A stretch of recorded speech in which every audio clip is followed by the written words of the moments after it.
ಈ ದೇವಸ್ಥಾನ ಭದ್ರಾವತಿ ತಾಲೂಕಿನಲ್ಲಿ ವಿಶೇಷವಾದಂಥ ದೇವಸ್ಥಾನ. ಈ ದೇವಸ್ಥಾನ ನಾಕ್ತಿಬೆಳಗೊಳ ಗ್ರಾಮದ ಪುಣ್ಯಕ್ಷೇತ್ರ. ಅಂದರೆ ಇಲ್ಲಿಗೆ ಇಡೀ ಶಿವಮೊಗ್ಗ ಜಿಲ್ಲೆಯಾದಂಥ ಮತ್ತು ಕರ್ನಾಟಕದ ಮೂಲೆ ಮೂಲೆಗಳಿಂದನೂ ಇಲ್ಲಿಗೆ ಜನಗಳು ಬರ್ತಾರೆ. ಅಂದರೆ ಇದಕ್ಕೊಂದು ಇತಿಹಾಸ ಇದೆ.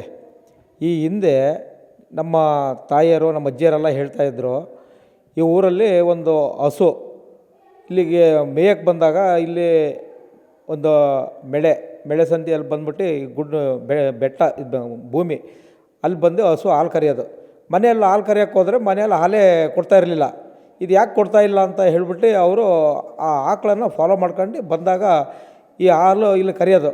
ಇಲ್ಲಿ ಕರಿಬೇಕಾದ್ರೆ ನೋಡಿಬಿಟ್ಟು ಇಲ್ಲಿ ಹುತ್ತ ಅದೆಲ್ಲ ಇರೋದ್ರಿಂದ ಇಲ್ಲಿ ಲಿಂಗು ಇದೆ ಅಂತ ಹೇಳಿ ಅವರಿಗೆಲ್ಲ ಗೊತ್ತಾಯಿತು.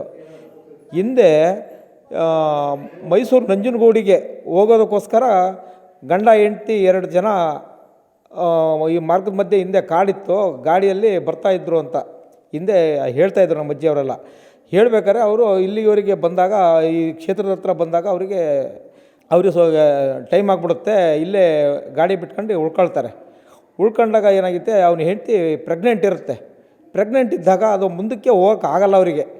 ಆಗ ಕನಸಲ್ಲಿ ಅವನು ಹೇಳ್ಕೊಳ್ತಾನೆ, ನಾನು ಅಲ್ಲಿವರೆಗೆ ಬರೋಕ್ಕಾಗೋದಿಲ್ಲ, ನೀನು ಏನಾದರೂ ಇಲ್ಲೇ ನಮಗೆ ಕಂಡ್ರೆ, ನಮಗೆ ಇಲ್ಲೇ ದರ್ಶನ ಕೊಟ್ಟರೆ ಸಾಕು ಅನ್ನೋದು ಅವ್ರ ಮನಸ್ಸಲ್ಲಿ ಬಂದಾಗ, ಅವರು ಅಲ್ಲಿ ರಾತ್ರಿ ಮಲಗಿದಾಗ ಕನಸಲ್ಲಿ ದೇವರು ಕಾಣಿಸುತ್ತೆ ಅವರಿಗೆ.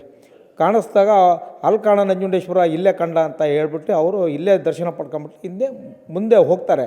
ಅಂದರೆ ಈ ನಂಜನಗೂಡಲ್ಲಿ ಏನು ದೇವಸ್ಥಾನ ಇದೆ, ಈ ಥರ ದಿಕ್ಕಿಗೆ ಇರೋದು, ಈ ಪಶ್ಚಿಮ ದಿಕ್ಕಿಗೆ, ಅಲ್ಲೂ ಕೂಡ ಪಶ್ಚಿಮ ದಿಕ್ಕಿಗೆ ಇರೋದು, ಅಲ್ಲೂ ಕೂಡ ತ್ರಿವೇಣಿ ಸಂಗಮ ಹೊಳೆ ಇದೇ ರೀತಿ ಎದುರುಗಡೆನೇ ಹೋಗುತ್ತೆ. ಇಲ್ಲಿ ಏನು ಚೌಡೇಶ್ವರಿ ಮತ್ತು ಪಾರ್ವತಮ್ಮ ಅಂತ 2 ದೇವಸ್ಥಾನ ಇಲ್ಲಿ ಹೆಂಗಿದಾವೋ ಅಲ್ಲೂ ಕೂಡ ಅದೇ ಥರ ಇದೆ. ಇದು ಉದ್ಭವ ಮೂರ್ತಿ, ಅದು ಸ್ಥಾಪನಾ ಮೂರ್ತಿ. ಹಂಗಾಗಿ ಇಲ್ಲಿ ಭಾಳ ಶಕ್ತಿಶಾಲಿ ಅಂತ ನಾವೆಲ್ಲ ಅಂದ್ಕೊಳ್ತೇವೆ.